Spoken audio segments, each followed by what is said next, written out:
Hello दोस्तों, एक बार फिर से आप सभी का स्वागत है हमारे YouTube चैनल में। और आज एक बार फिर से मैं आप सभी लोगों के बीच हाजिर हूँ 20 स्पेशल प्रश्नोत्तर के साथ, जो कि उत्तराखंड से संबंधित है। और व्याख्या सहित मैं यहाँ पर इन प्रश्नों को बताऊँगा। इनमें से जो मैं यहाँ पर जो सीरीज़ है, यहाँ पर काफ़ी प्रश्न मैंने पुराने डाले हैं, आप लोगों का भी रिविज़न हो जाएगा। तो चलिए शुरुआत करते हैं पहले प्रश्न से। स्वामी ममंथन का पूरा नाम क्या था? तो इनका जो पूरा नाम था वह उदय मंगलम चंद्रशेखरन मनमथन मेनन। कुछ लोगों को सुनने में अजीब लग रहा होगा, प्रश्न भी हो सकता है थोड़ा अलग लग रहा होगा, लेकिन यदि आपके पास परीक्षावाणी बुक होगी तो वहाँ पर भी आपको ये प्रश्न आसानी से मिल जाएगा। तो परीक्षावाणी बुक का सबसे ज़्यादा अध्ययन करते हैं उत्तराखंड के छात्र जो कि तैयारी कर रहे हैं। तो ध्यान रखेंगे, ये बुक आपको परीक्षावाणी में भी मिल जाएगा, इसलिए ऐसा ना सोचिएगा कि कहीं से भी प्रश्न उठा के वीडियो में डाले जा रहे हैं। कुछ अच्छी बुकें हैं, वहीं से मैं प्रश्न बनाता हूँ, वहीं से इन टेस्ट सीरीज़ का निर्माण करता हूँ। और जितने भी वीडियोज़ हैं इतिहास से रिलेटेड, उन जो वीडियो हैं उनके लिए भी मैंने काफ़ी अच्छी बुकों का सहारा लिया है। तो ऐसा ना सोचें आप कि कहीं से भी प्रश्न उठा लिए हैं। तो जो ये प्रश्न है इसका उत्तर है उदय मंगलम चंद्रशेखरन मनमथन मेनन। और फैक्ट क्या है इनसे रिलेटेड, टिहरी के अंजनी सेन नामक स्थान पर 1977 में भुवनेश्वरी महिला आश्रम की इन्होंने स्थापना की। और इनके प्रयासों से ही टिहरी के चंद्रबद्दी मंदिर में पशु बलि समाप्त हुई। तो ध्यान रखेंगे, चंद्रबद्दी मंदिर कहाँ है? टिहरी गढ़वाल में है। और इनके प्रयासों से क्या हुआ? यहाँ पर पशु बलि की समाप्ति हुई। ये प्रश्न एक बार यूके SSSC ने एग्जाम में पूछ दिया है कि किसके प्रयासों से टिहरी के चंद्रबद्दी मंदिर में पशु बलि समाप्त हुई थी। तो उत्तर था स्वामी मनमथन। ठीक है, तो ध्यान रखेंगे आप उसको। 1990 में अंजनी सेन में ही इनकी हत्या हो गई। अंजनी सेन में ही इन्होंने भुवनेश्वरी महिला आश्रम बनाया 1977 में। और 1990 में 13 साल बाद अंजनी सेन में इनकी हत्या कर दी गई। दूसरा प्रश्न है, उत्तराखंड में काणा ताल कहाँ स्थित है? ये प्रश्न मैंने एक बार पहले बता दिया है, उत्तरकाशी और धनोल्टी के पास ये ताल स्थित है। ठीक है, तो व्याख्या जिन लोगों ने नहीं देखे हैं पुरानी वीडियो, आप देख लें। डायरेक्टली इसका आंसर बता देता हूँ, उत्तरकाशी और धनोल्टी के पास ये ताल स्थित है। रामजे साहब किस अंग्रेज गवर्नर के चचेरे भाई थे? तो लॉर्ड डलहौजी के ये चचेरे भाई थे। कहाँ के निवासी थे रामजे साहब? स्कॉटलैंड के निवासी थे। और किसके चचेरे भाई थे? लॉर्ड डलहौजी के।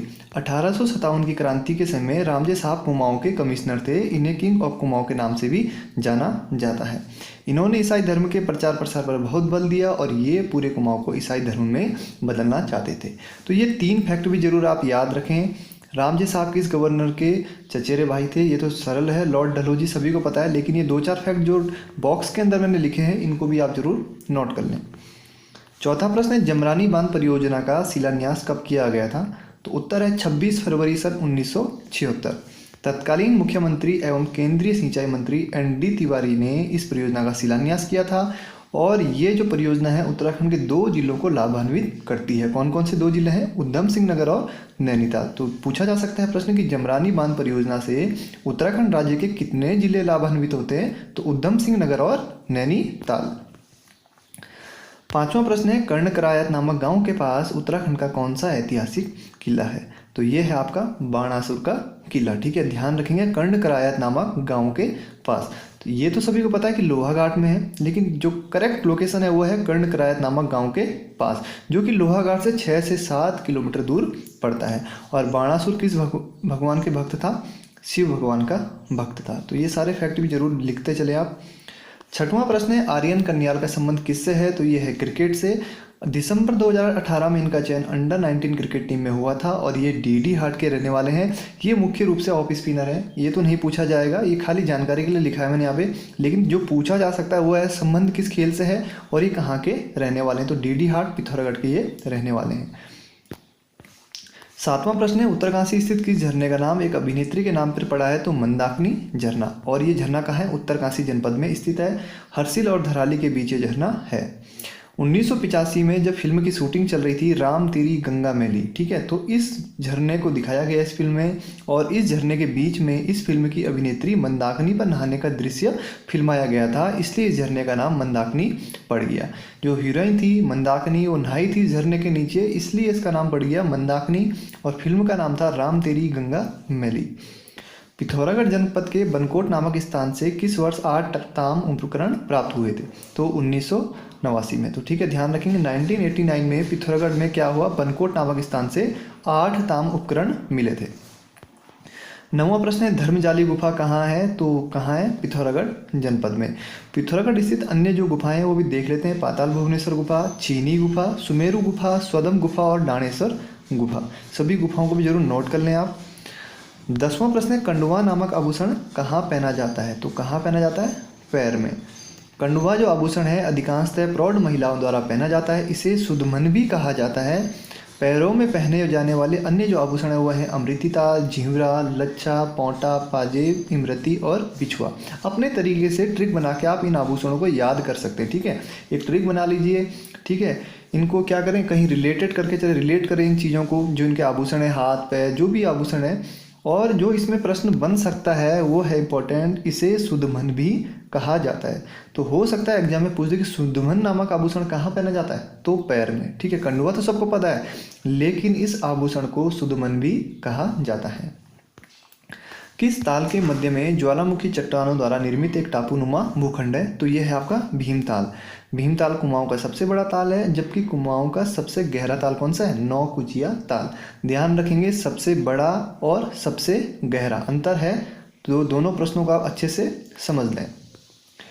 12वां प्रश्न है उत्तराखंड के किस वंश के राजा को मनुष्यों का राजा माना जाता था, तो उत्तर होगा चंद वंश के राजा को मनुष्यों का राजा माना जाता था। फैक्ट लिख लेते हैं, और चंद्रवंश के राजा को मनुष्यों का राजा, जबकि गढ़वाल के राजा को देव राजा माना जाता था। तो प्रश्न बन सकता है कि गढ़वाल के राजा को क्या कहा जाता था, तो देव राजा कहा जाता था। चंद्रवंश के राजा को मनुष्यों का राजा कहा जाता था। 13वां प्रश्न है सुंदर पत्थरों वाला ग्लेशियर कहाँ है, तो बागेश्वर में है। सभी को वैसे नहीं होगा शायद ये पता है, तो काफ़ी आसान प्रश्न। देखिए, सुंदर पत्थरों वाला अर्थात सुंदर ढूंगा ग्लेशियर। हो सकता है एग्जाम में कंफ्यूज हो जाए आप, सुंदर ढूंगा, ढूंगा अर्थात पत्थर, सुंदर का मतलब सुंदर, तो सुंदर पत्थरों वाला ग्लेशियर कहाँ है, बागेश्वर में। अगर एग्जाम में आ जाए सुंदर पत्थरों वाला ग्लेशियर कहाँ है, ऑप्शन में बागेश्वर ना दे और चौथा ऑप्शन आपको इनमें से कोई नहीं दे दे, तो हो सकता है आप कुछ देर के लिए कन्फ्यूज भी हो जाए। तो ध्यान रखेंगे सुंदर पत्थरों वाला या सुंदर ढूंगा ग्लेशियर बागेश्वर जनपद में स्थित है। तो बागेश्वर के अन्य ग्लेशियर हैं मैकोटली या मैकतोली। ठीक है, ध्यान रखेंगे किसी किसी बुक में मैकोटली लिखा हुआ है, कहीं पर मैकतोली है, तो कंफ्यूज ना हो आप। एक ही चीज़ है, सुखराम ग्लेशियर और पिंडारी ग्लेशियर। तो ये सभी ग्लेशियर आपको याद होने चाहिए। 14वां प्रश्न है 1980 में किसने ट्राइसेम योजना के अंतर्गत अनेक महिलाओं को स्वावलंबी बनाने का कार्य किया, तो किसने किया था, तुलसी देवी ने। तुलसी देवी का जो संबंध है वो है भोटिया जनजाति से, और ये कहाँ की है, पिथौरागढ़ जनपद की। 1983 में तुलसी द्वारा तुलसी रानी सॉल्ट फैक्ट्री लगाई गई, जिसमें अंगोरा खरगोश की ऊन का प्रयोग किया गया था। अगला है तुलसी देवी द्वारा रो नहीं आगे बढ़ो का नारा दिया गया था। 15वां प्रश्न है कुमाऊं का चाणक्य किसे कहा जाता है, तो काफ़ी सरल प्रश्न है। हर्षदेव जोशी जी को क्या कहा जाता है, कुमाऊं का चाणक्य कहा जाता है। हर्षदेव जोशी को कुमाऊं के चाणक्य के अतिरिक्त कुमाऊं का शिवाजी, ध्यान रखेंगे कुमाऊं का शिवाजी एवं किंग मेकर के नाम से भी जाना जाता है। जिन लोगों ने गोरखा वाली वीडियो नहीं देखी है वहाँ पर आपको डिटेल में मिल जाएगा हर्षदेव जोशी के बारे में। 16वां प्रश्न है 1804 में गढ़वाल पर गोरखों के आक्रमण के समय नेपाल का राजा कौन था, तो गीवार्ण युद्ध विक्रम शाह इस समय राजा थे नेपाल के। 1790 में कुमाऊं पर जब आक्रमण हुआ था उस समय राजा रण बहादुर शाह थे, जबकि 1804 में कौन थे राजा, गीवार्ण युद्ध विक्रम शाह। ठीक है, तो ध्यान रखेंगे इन्हीं के पुत्र थे। ठीक है, इन्हीं के पुत्र थे।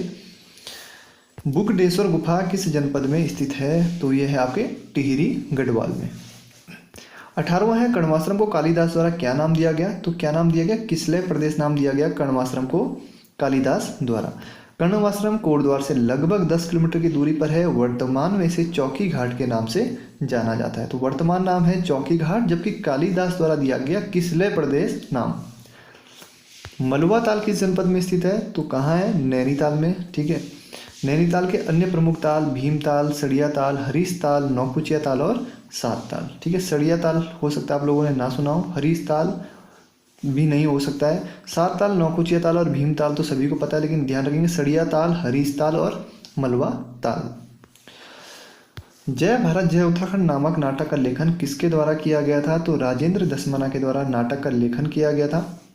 और क्या जानकारी है इनके बारे में कि राजेंद्र दसमना द्वारा गढ़वाली में जंक जोड़, ठीक है ध्यान रखेंगे जंक जोड़, जय भारत जय उत्तराखंड, अर्धग्रामेश्वर एवं भड़ भंडारी माधो सिंह आदि नाटकों का लेखन किया था। तो ध्यान रखेंगे जय भारत जय उत्तराखंड नाटक राजेंद्र दसमना जी का